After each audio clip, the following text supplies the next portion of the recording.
En el nombre del Padre, del Hijo y del Espíritu Santo. Amén.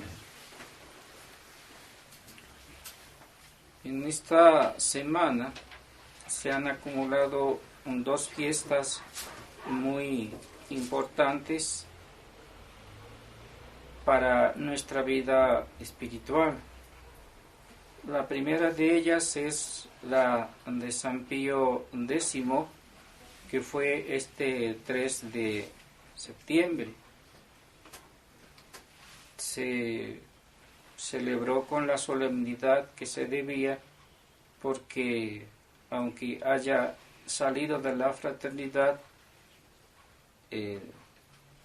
por las razones que alguna vez ya expuse, sin embargo, convenía que la celebrase porque todavía en el espíritu me siento dentro de ella misma, no de la actual, sino de aquella que fundó Monseñor Marcel Lefebvre.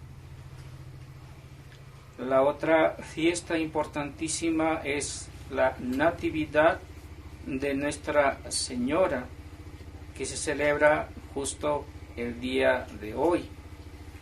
Pero como se cruza la fiesta de nuestro Señor Jesucristo, se le da más preferencia precisamente a esta fiesta o al domingo 16 después de Pentecostés. Si Dios quiere, la misa que queda pendiente, o sea, la del 8, que es la Natividad, se trasladará al primer día de la semana, que sea de cuarta clase. El caso es que no se olvida esta fiesta y que está dentro de nuestro corazón, y sobre todo tratándose de la Santísima Virgen María. Bien, la epístola del apóstol San Pablo nos quiere comunicar también algo muy importante, que es, en cierta manera, la anchura, la profundidad, la largura y la altura, como dice él, del conocimiento de Cristo o del Sagrado Corazón de Jesús, que también tuvimos en esta semana el primer viernes de mes. Por otro lado, también la oración del introito es muy significativa, y sobre ella quisiera basar el día de hoy mi sermón. Dice: Señor, ten misericordia de mí, pues todo el día clamo a ti, porque tú, Señor, eres suave y benigno, y de mucha misericordia con todos los que te invocan.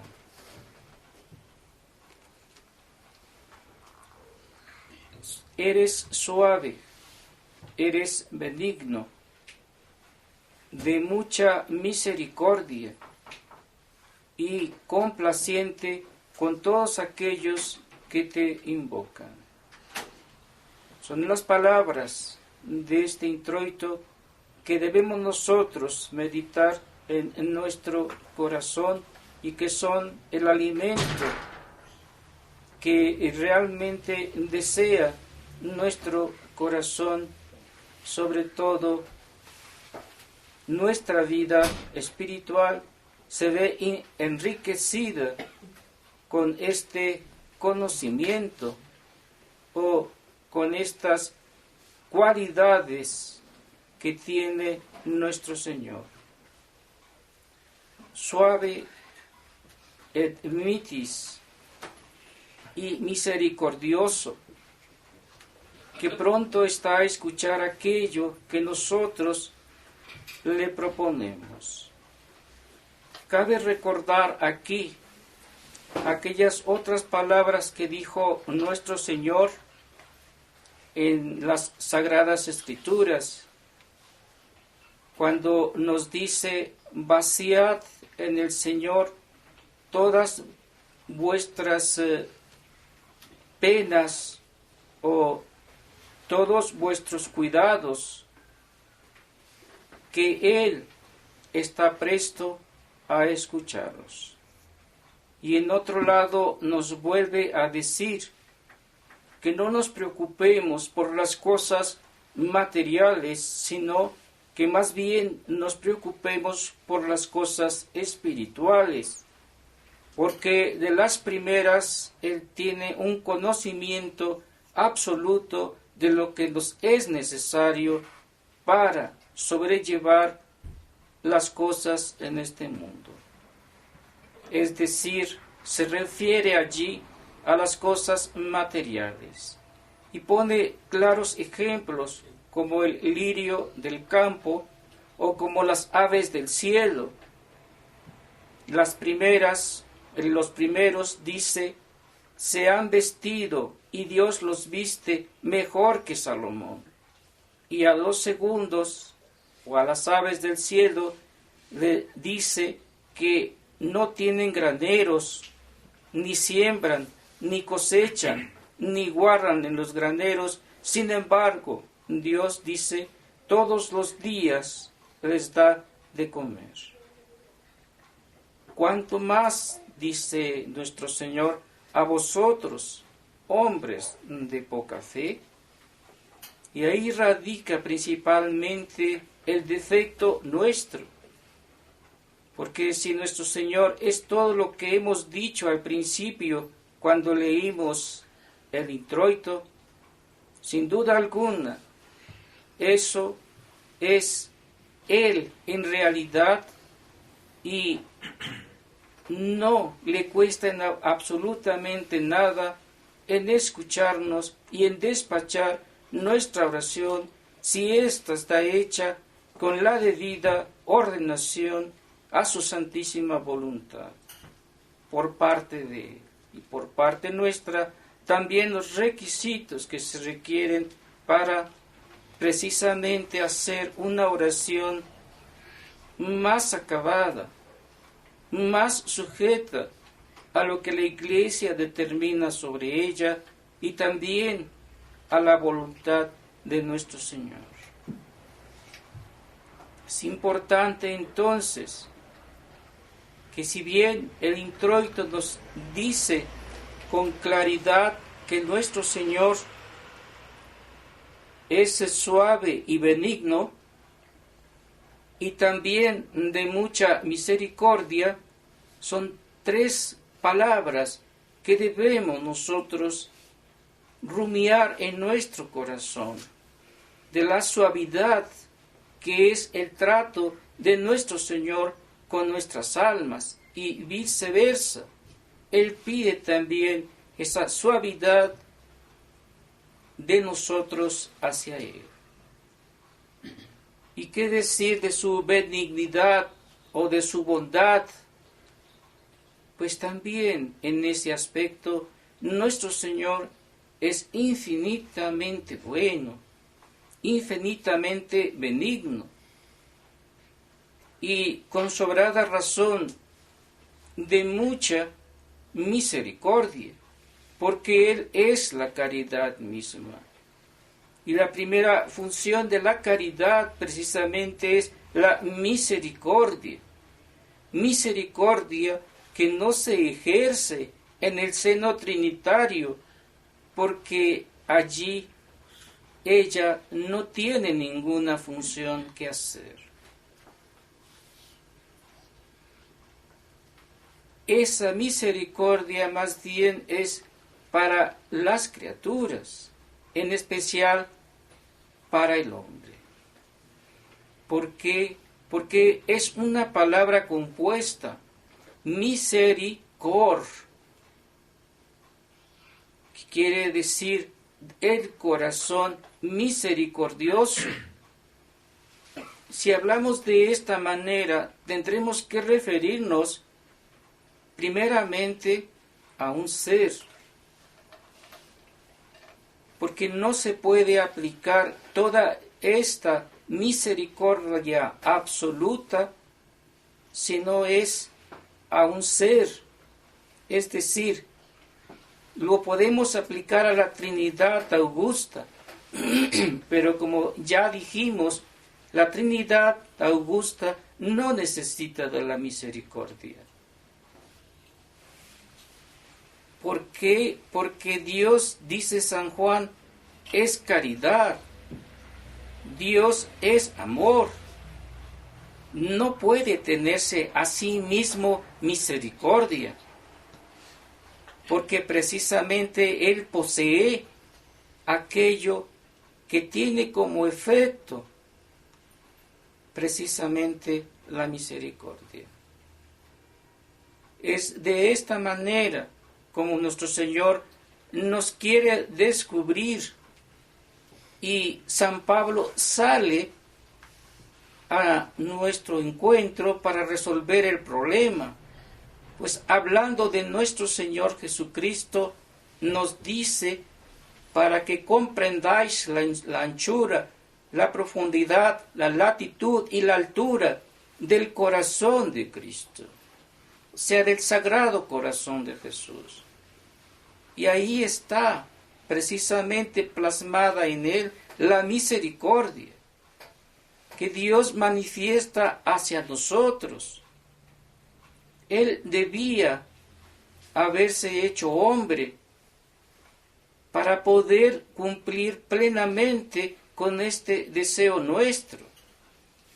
En el Antiguo Testamento, la Trinidad augusta se revelaba no solo a los reyes, sino también a los profetas y a los santos varones de aquel tiempo, pero no lo hacía como lo hace en el Nuevo Testamento.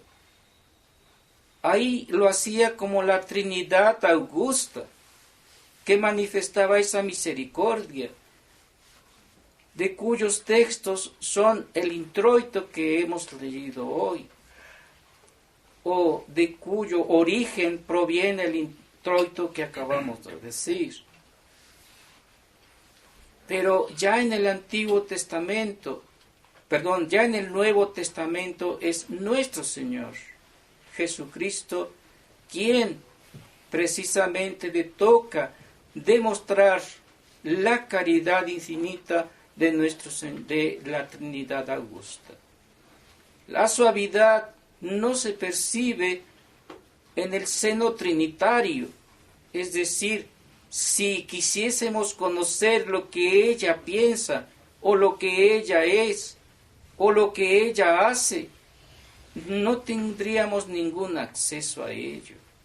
¿Por qué? Porque es infinitamente superior a nosotros. Como dice el santo Job, ¿quién le ha aconsejado a Dios? ¿Quién le ha dicho, haz esto y haz esto otro? Él sabe lo que tiene que hacer con la sabiduría que lo caracteriza y que también forma parte de su esencia como tal, como ser. Por esa razón, nosotros necesitábamos necesariamente del Redentor, del Salvador, de nuestro Señor Jesucristo, para poder conocer la suavidad con que conduce nuestro Señor nuestras almas cuando nos dejamos conducir por Él, cuando no oponemos ninguna resistencia, cuando doblegamos nuestra voluntad y le decimos, como le dijo San Pablo, Señor, ¿qué quieres que haga? Y en ese momento Dios nuestro Señor derrama todas estas cosas que el apóstol San Pablo nos narra en la epístola de hoy. Pero sobre todo, también nos hace conocer lo que dice el introito, la suavidad de nuestro Señor, la benignidad y sobre todo la misericordia. Tan patente y tan buen ejemplo se nos da de esta misericordia con el samaritano, o la parábola del buen samaritano. Así pues, el alma que se predispone a orar debe primero pensar en que Dios nuestro Señor no es como en el Antiguo Testamento un Dios que no escucha, un Dios que está lejos de nosotros, un Dios oculto, como lo dijo Salomón cuando consagró el templo para él dedicado, el cual se cubrió de nubes y no les permitía ejercer el oficio a los sacerdotes. Y entonces dijo Salomón, Dios quiere reinar desde la nube, o sea, dentro de esa cortina de la cual habla San Pablo, por la cual no podemos conocer a Dios tal cual Él es. Porque esta cortina mortal, que es nuestra mortaja, o sea, nuestro cuerpo y nuestro peregrinaje por este mundo, no nos permite ver quién es realmente nuestro Señor. Y es esto que nos demuestra nuestro Señor Jesucristo. Todas nuestras oraciones están dirigidas a Él. Y no tenemos conocimiento de las cosas, de las tres cosas que acabamos de definir, si no es por medio de Él. Busquemos por donde busquemos.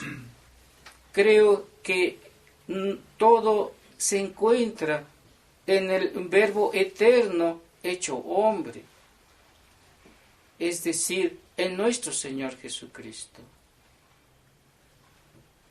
¿Cómo sabremos la suavidad de Él si no es por medio de Él?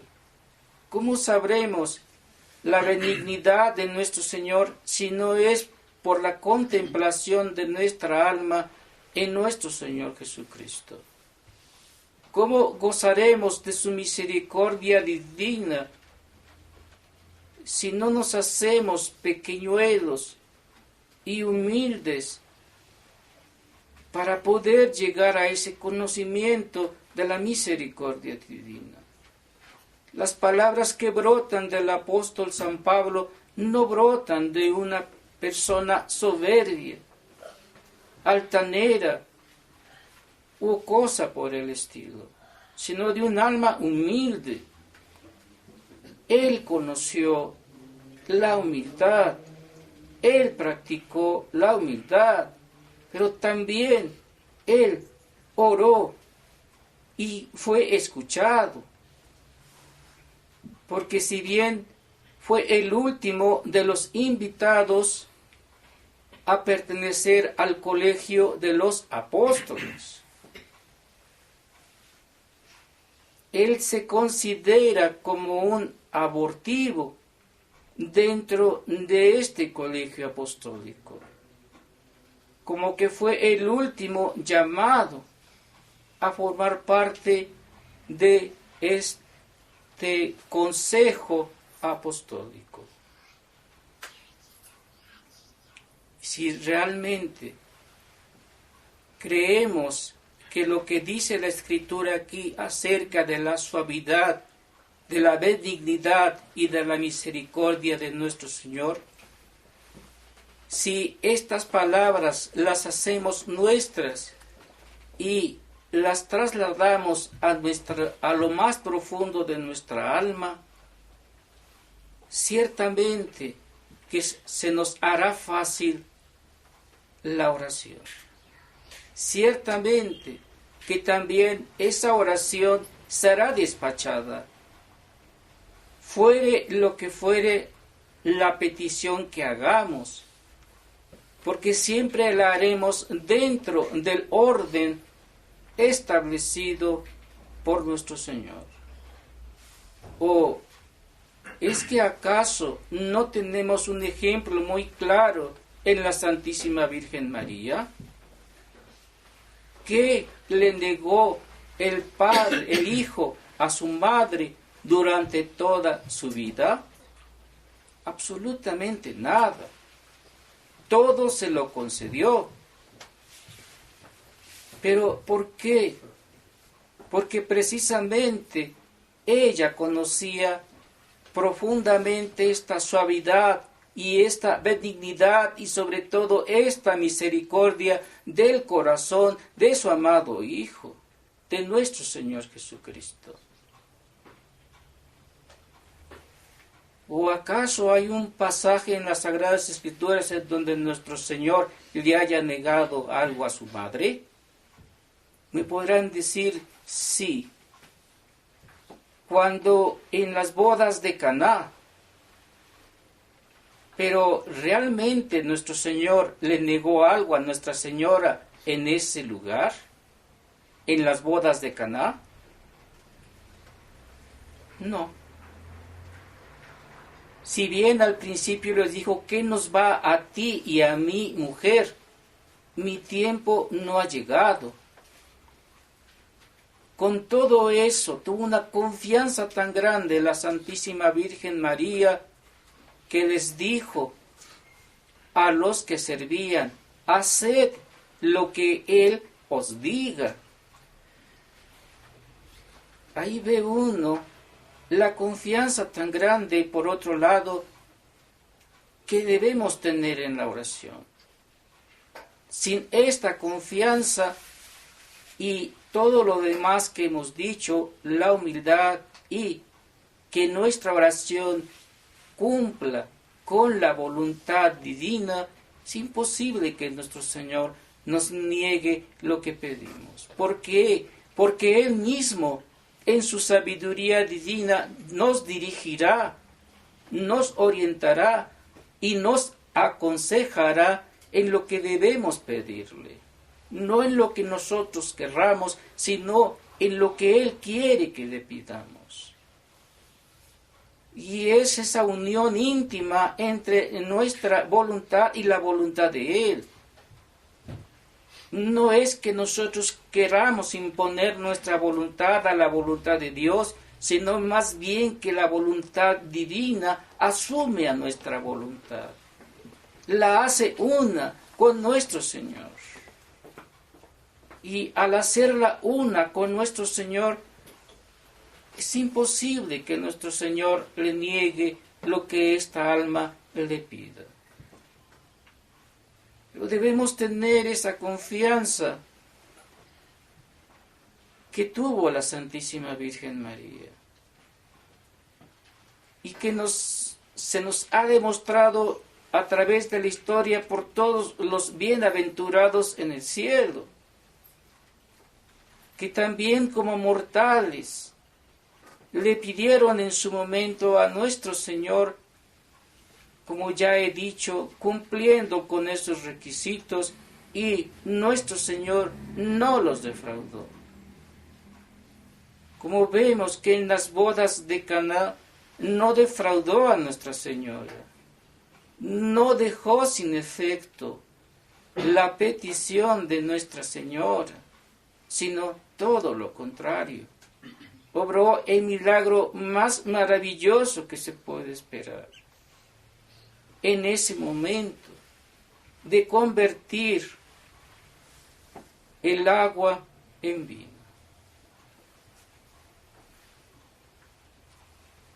No nos cansemos de meditar en estas tres palabras, en la suavidad, en la benignidad y en la misericordia de nuestro Señor para con nuestras almas. Ellas sin duda son un bálsamo muy necesario, sobre todo en los momentos actuales que estamos viviendo. Sin ese bálsamo, nuestras heridas no pueden sanar. Sin ese bálsamo, más árida se vuelve nuestra alma. Pidamos y no nos cansemos de pedir. Aunque, como dijo nuestro Señor, Él ya sabe de qué tendréis necesidad. Pero porque precisamente Él sabe, quiere que nosotros le pidamos. Porque si bien sabe y puede Él, sin nuestra oración, darnos lo que necesitamos,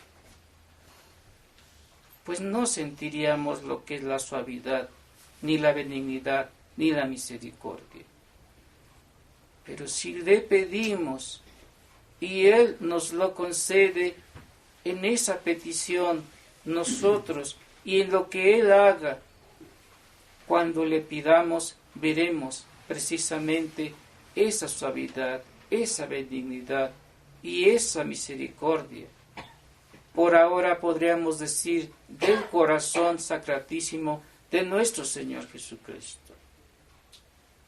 Pero que en Él también está el Padre y el Espíritu Santo. Ave María Purísima.